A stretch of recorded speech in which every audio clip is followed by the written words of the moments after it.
Are you fascinated by cars who don't all look alike, sound alike, and appear to have come out of the same wind tunnel test in the last 15 years?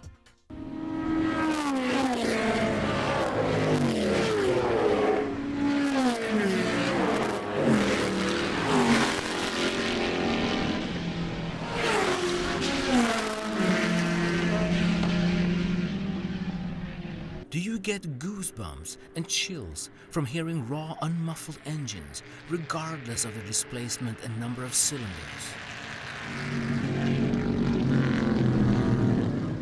Is the American car culture and motor history something that gets you excited? Perhaps reliving unforgettable memories from your own youth? Then this is the place for you. SVRA, or Sports Car Vintage Racing Association.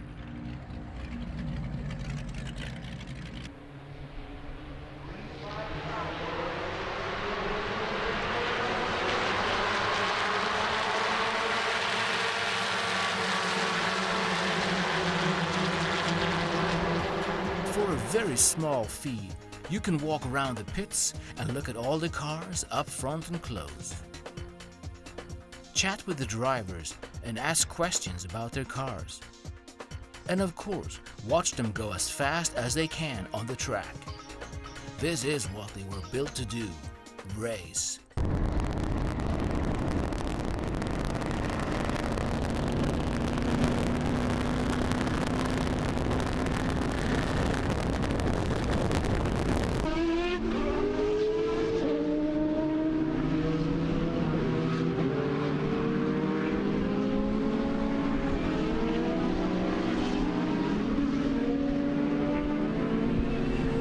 Not just sit in a dusty museum like forgotten objects from a distant past.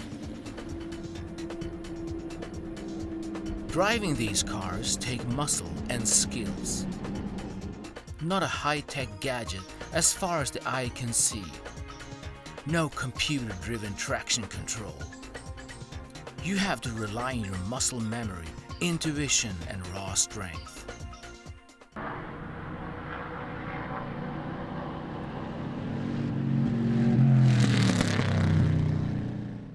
This reflects a time when men were men and racing was fun, wild, and dangerous. Come on backstage at SVRA and see the cars and meet the drivers. I am president of Western Racing Association. It's our 31st year of operation. We run vintage midgets and sprint cars all over Southern California, Northern. This track is too big for our type of cars to come out. My brother's car is down here, number 55. It's a sprint car. So, but the other cars here are old Indy cars and stuff like that. So that's what they represent when we come out.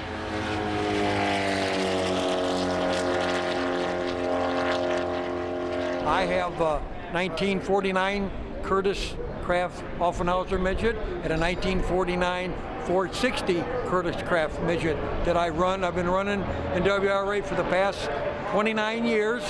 We try to represent what the era looked like and sounded like back in the day. Because a lot of these cars are in museums. They're great to look at, but our club, we're an on-track exhibition. And we do go out and show the people what the era looked like and sounded like.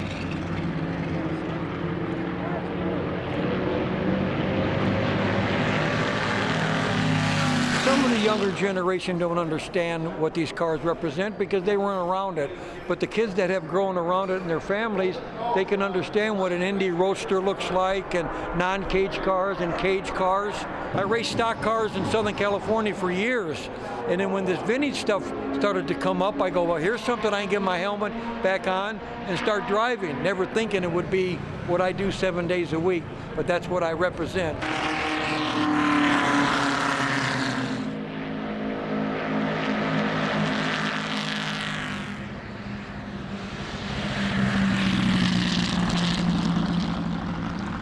New cars are great, but they're throwaway race cars. They only last about 3 years.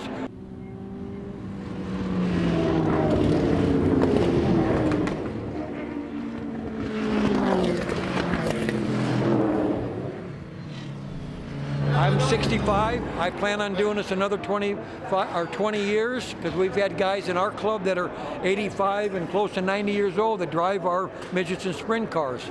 I'm the one that has to keep them down to a low roar, because their mind goes back to 1948, and I have to kind of pound on their chest to make sure they're breathing and tell them to slow down, okay?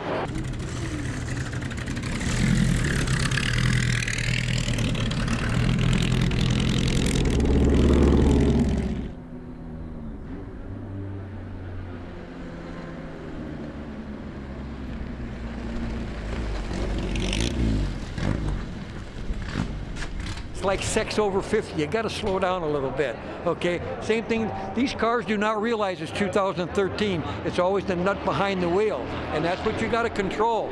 And we've had our issues. All vintage clubs has their issues.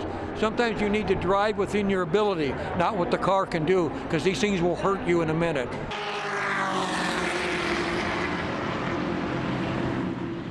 I got burnt here about a month ago in my car. Okay, my mistake, but it made me be more aware of maintaining the car.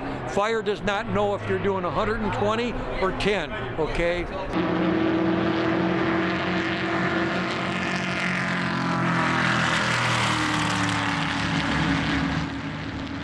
We run with no cages, have a little roll bar, and people do look at us and go, "You guys, is something wrong with you? Are you nuts?" All race car drivers are a little lapped, so it's just the way that it is. You accept it, so.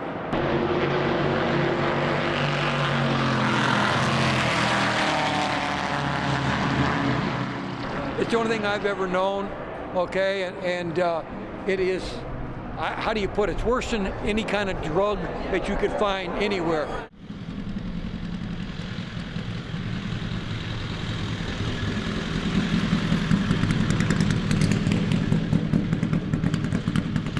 Come out and enjoy this, any type of racing, okay? It helps the promoters, and I promote.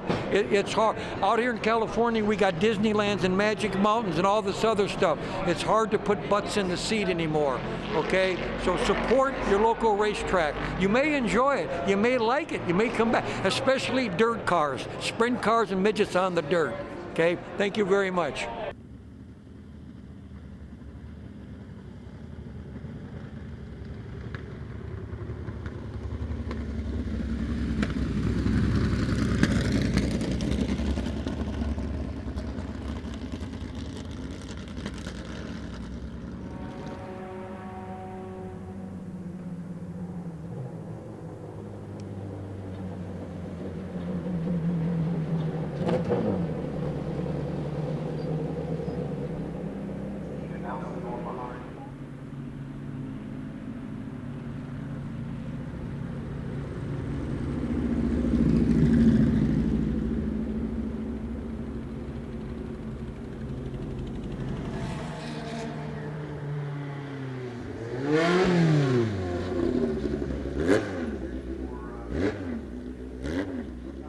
My name is Ed Swart, and I run SVRA West, that is having the annual historic sports car championship. We have about 165, 170 entries, and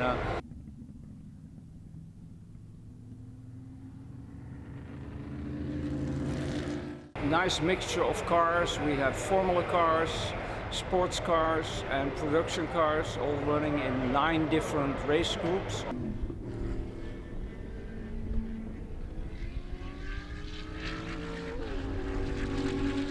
We are featuring Chevrolet Corvette because it's the 60th anniversary of Corvette, and we have some celebrities. We have Doug Hooper, and we have Dick Goldstrand, 2 famous old Corvette drivers and winners, and they will be at the dinner party, and they will tell stories from the past, how they were able to win at Le Mans and all that stuff.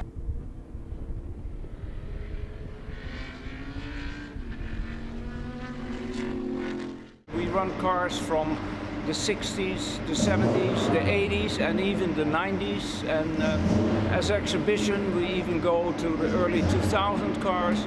But for this particular event, we also have very early Indy champ cars running, and we have a car from 1934.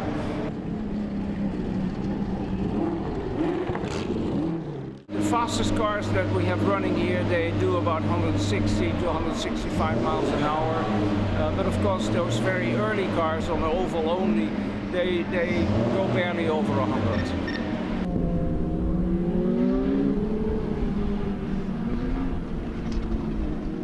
I myself have been racing actually a very long time. I started racing in the early 60s, 1961, and I ran professionally for the Abarth factory for 5 years with little Abarth production cars, and won 3 European titles. And then I ran a 2-liter Abarth sports car, and I won the European 2-liter sports car championship in 1970. And from Abarth I went to Chevrons, their English cars, and we had a Canon racing team in 1971 and 72. That was a very much a professional racing team where we ran in Europe. I still lived in Holland then, and we drove all over Europe to do all these races.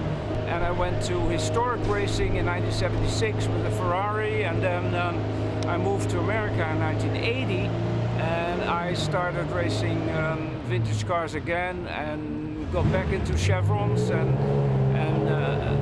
later in open wheel cars and in Can-Ams, and totally I've done about 540 races, and I ran on 78 different racetracks. And this weekend I'm driving a Formula Atlantic, which is a Chevron from 1978, and I'm test driving my Chevron B19 Sport Racer, which is a similar car, or almost identical to the one that I used to race in Europe for Canon, and I have it in the same Canon livery.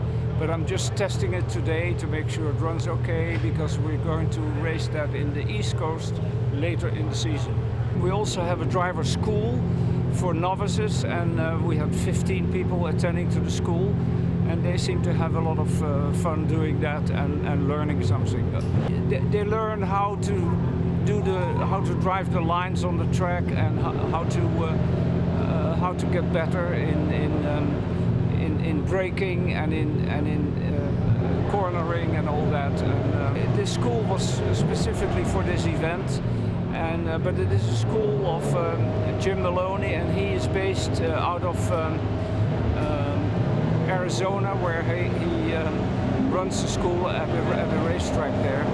But he has been very supportive of SVRA West, and he's done 2 schools for us now, so this is the second one.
Hello, I'm Doug Magnan with the Riverside International Automotive Museum.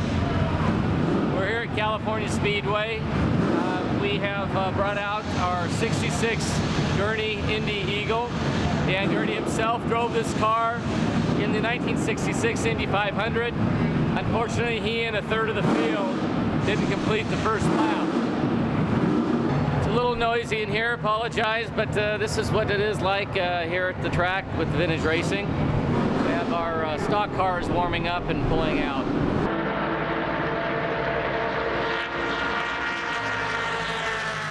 So we have a 66 Eagle. This was Dan's car in the 66 Indy 500. A third of the field didn't make the first lap with a big, huge accident right at the start of the race. Fortunate thing about it, no one was injured, and so that was good. Later in '67, the following year, the car was handed down at All American Racers to Joachim Rindt to drive in the Indy 500. Dan moving into the 67 chassis, which was basically the same monocoque, but had offset geometry on the suspension.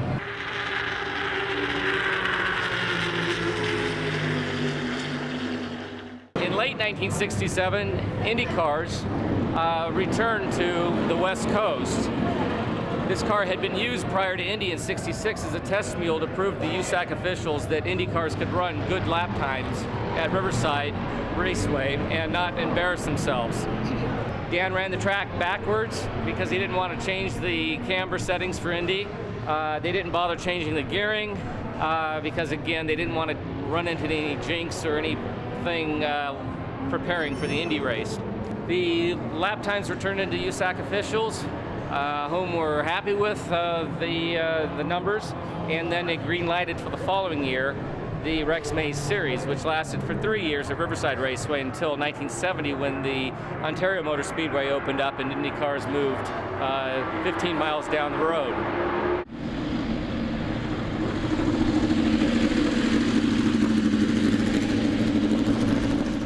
This car did run the '67 race, the very first Rex Mays race. Dan went back to this particular vehicle because it had symmetrical geometry, much better for a road course than his offset geometry. Was quite competitive in the race, but up at the front of the pack, but did succumb to a tire that was losing pressure, and he had to take a late unscheduled pit stop, which set him back in the race. Working diligently and driving the heck out of the car, he fought his way back up until the next to the last lap. Just before the start-finish of the last lap, he passed Bobby Unser for the lead and took the checkered flag the following lap. To this day, that is Dan's all-time favorite race, and that he says he loved the most. And that was done in this car, 1966 Eagle, chassis number 201, and with the symmetric geometry. In a vintage car like this, it really gives you the whole feeling, the whole essence of what the men in the 60s did in these cars at the Indy 500 and other oval and other racetracks throughout the United States.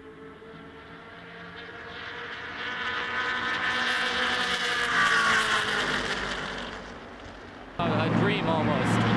Passing by the billboards, looking at the mountains in the background. It's a beautiful, clear day like today, and everything whooshing by you very quickly.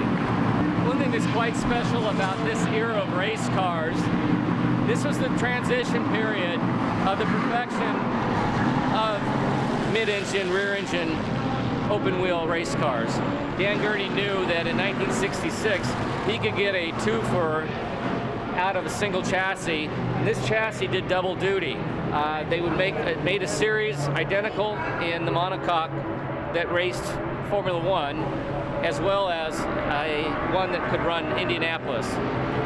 And so this car is very, very close to the Formula One car, but with a different power plant, actually a bigger power plant, more powerful engine. This was from an era when the designers could design an automobile, and it wasn't the aerodynamicists who designed the automobile. And this was an era where Jimmy Clark and Graham Hill, of course Dan Gurney, and so many of the driving greats competed at the Indy 500, at Formula One, at Riverside Raceway, and many of the venues across the world in chassis and monocoques like this.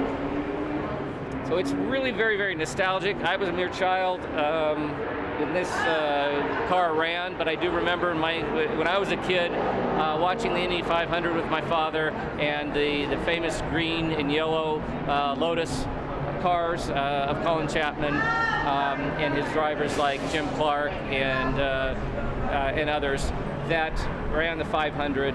And this is the heart and soul for me of the classic American, albeit with a lot of British support and technology that was pulled over across the pond to inoculate what all-American racers were doing. And really, it was the great era of men were men, and it took just an incredible job to a lot of strength and a lot of work and a lot of effort. It wasn't like the cars, not to put things down, but to put things today's drivers, but to put things in perspective, these cars in a 500-mile race were a lot harder to drive than today's contemporary Indy cars.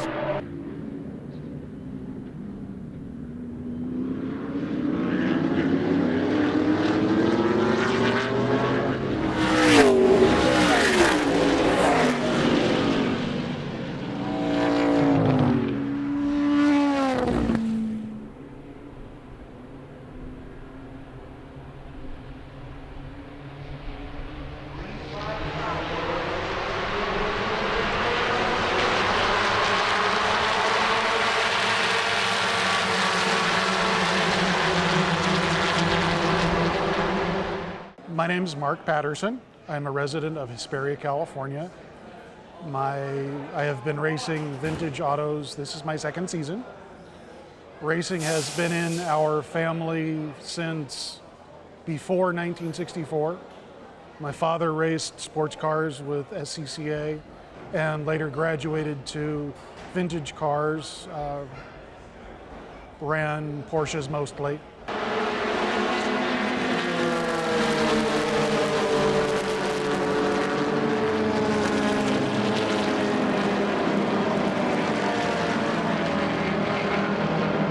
This is the 12th annual Southern California Historic Sports Car Festival, sanctioned by the Sports Car Vintage Racing Association West.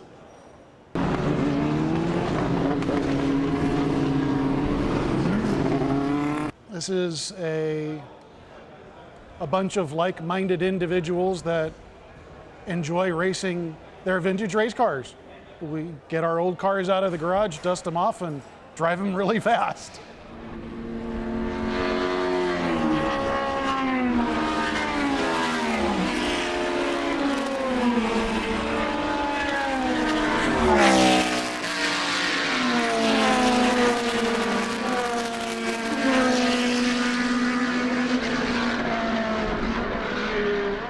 Wonderful to see all of these old cars on the racetrack. That's what they were built for.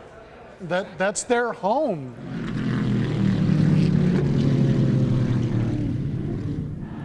Wonderful to see such a wide variety of race cars too.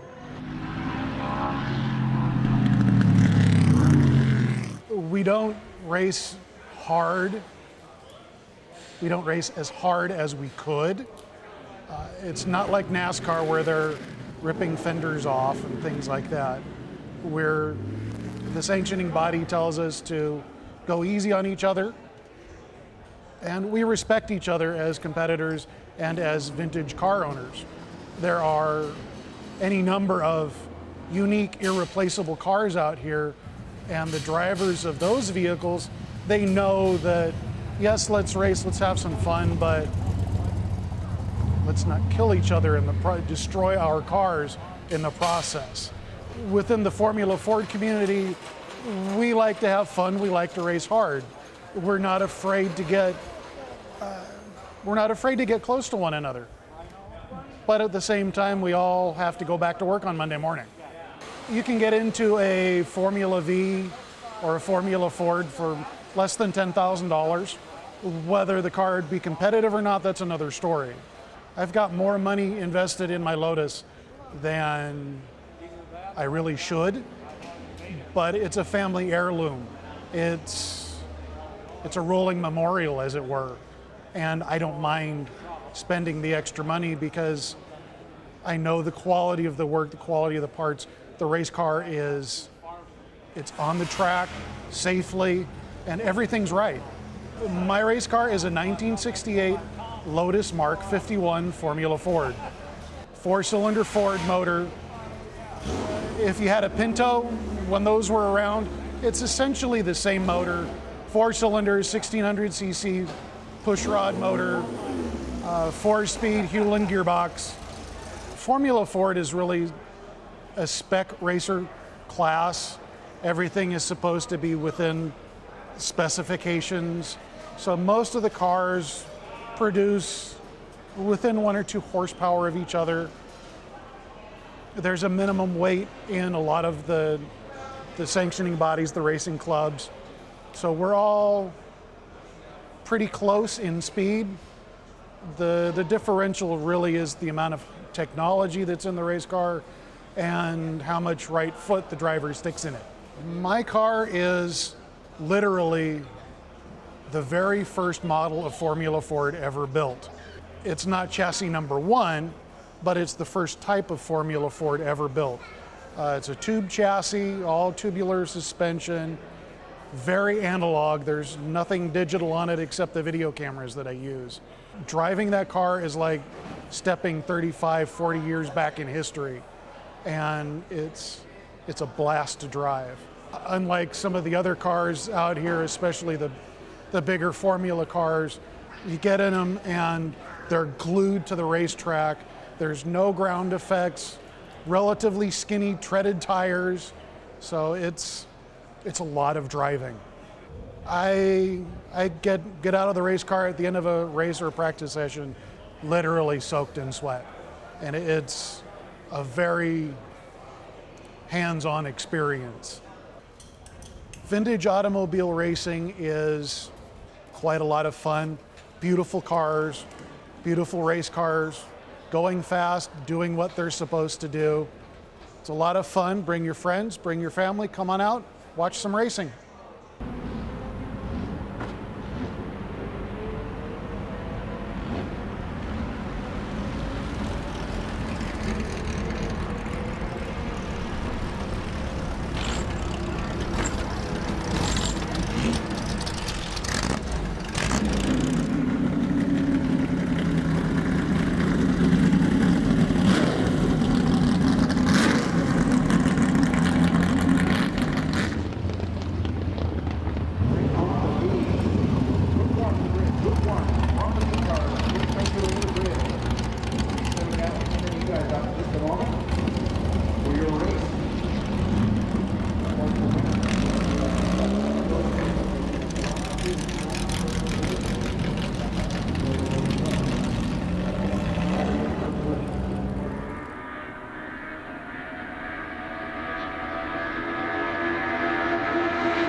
Okay, my name is Dale Barry. I'm the driver of this 1935 Riley Ford race car.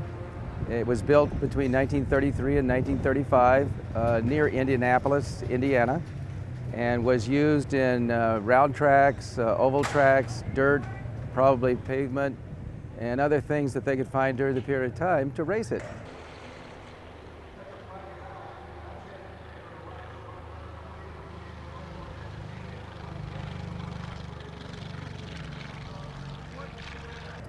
And we've left the car unchanged as we found it. It was actually found about 1970 by a fellow from San Diego who restored the body but left the rest of the car as it was when he got it. Luckily, he in turn sold it to a museum in San Diego who had it until about 1990. And we purchased it from the museum and then brought it up to the legal requirements for racing here in California on the vintage tracks. We had some problems at Laguna Seca a couple of years ago, more like 4 years ago. And we had all the babbiting in the engine that was holding the crankshaft in place fall out because we were running so roughly. Fast is what that meant. And so I stopped, it had to be towed in. We then took the engine into an engine builder in East LA, who I asked to have shell bearings put in rather than babbiting because they are much more functional. They are certainly modern, unfortunately. They're not like babbiting of the 30s, but it makes the engine more reliable. It means we won't tear it up again. So we've been racing this car for almost 20 years now. And it's successful, then things break, and then things are successful again. And having a race car like this is like having a race course. It's a money pit, and that happens. I mean, people who do this sort of thing have to save their pennies and decide that they want to do this. But it's really an enjoyable sport, even though it may be expensive sometimes. But the number of people that get pleasure out of seeing it is just innumerable. We don't know. The whole area comes by and wants to look at it. And we let kids sit in it, or ladies sit in it, and they just love that sort of thing because it's a piece of history. And you don't want this to go away. It's been here for 80 years, and so might as well be for another 80 years.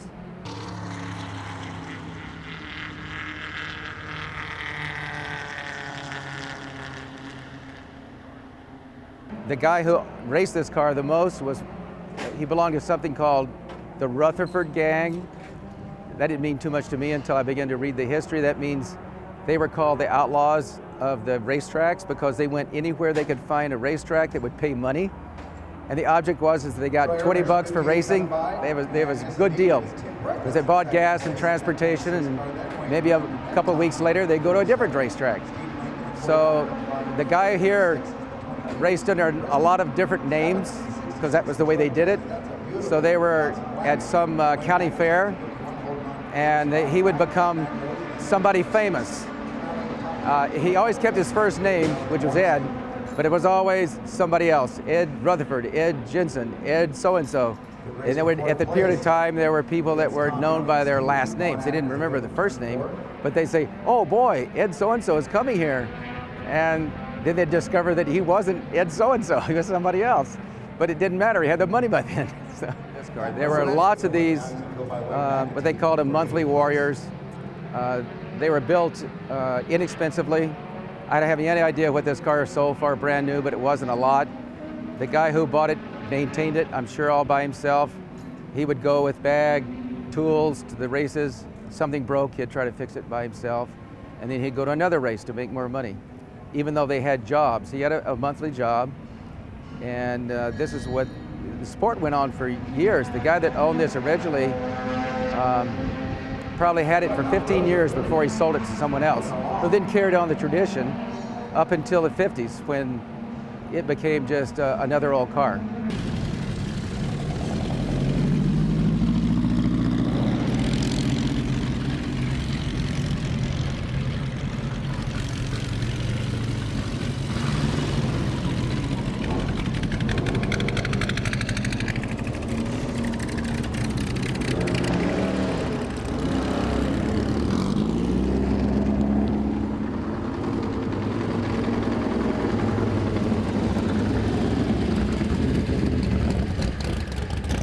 It was built as a race car from the beginning. This chassis here originally was a 1927 Essex that was cut down. And after a few years, it was pretty heavy, so they weren't competitive, so they rebuilt the chassis exactly like it was a 27 Essex, but they made it thinner material, so it was lighter weight. And it's kind of a funny story, but the people who built this chassis out of steel was called Doobie's Boiler Works near Indianapolis. And I always thought, somebody's boiler works built a car chassis. So it is kind of humorous, but this car is not technologically modern. If you look at all the fundamental things on it, they're exactly what happened in 1933 in Indianapolis and Chicago and other,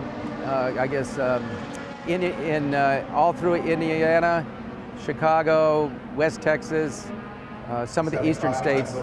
They carried on this tradition. Guys would come and they'd race for money, And if they got paid, they were happy. Unfortunately, it's changed now, so we pay the money for the fun of racing on a track with an old car that breaks down. So figure that one out. That guys were a lot smarter than we are because they got the money and we have to pay it.